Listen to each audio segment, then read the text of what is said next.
If you spend any time online, you'll find this wild debate happening in all sorts of forums. And the topic is, well, it's spitting in a partner's mouth. Yeah. For some people, it's this ultimate sign of trust, a really intimate act. For others, it's just gross. But then there's this whole other camp that sees it as something totally different, something a lot closer to actual witchcraft. So what's the real story here? Are we talking about a dangerous gamble with your health, or is this some kind of profound act, just loaded with meaning? We're going to get into both sides of it. First, we'll look at the hard science, and then we're going to dive into the deep cultural secrets hidden inside of all things, a drop of spit. All right, first things first. Let's put on our lab coats for a minute and get clinical.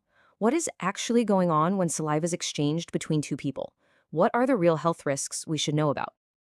Now, you've probably heard that when it comes to major STIs like HIV, saliva isn't a great way to transmit them. And look, for the most part, that's true. It's not considered a high-risk fluid in that context.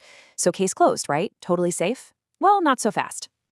Because the real danger isn't about the major stuff that saliva has a hard time passing along. It's about the absolute zoo of microorganisms that it carries around with no problem at all. Because let's be clear about one thing. Your saliva is anything but sterile. Just look at this number, 700. That's roughly how many different types of bacteria are living in the average person's mouth. So we're not talking about a simple fluid here. It's a whole, thriving, complex ecosystem, a little city of germs. And the risk isn't just one bad bug, it's about introducing a whole foreign city into your partner's body.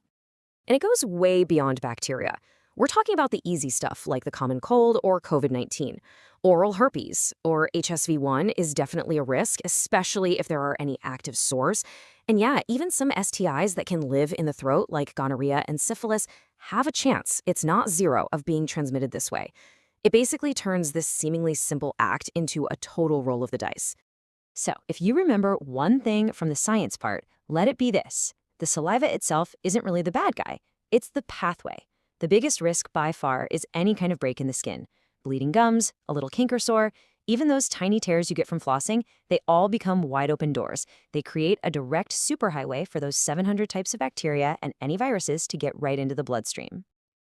Okay, we've done the clinical stuff. We've seen the risks. But that is only one side of this story.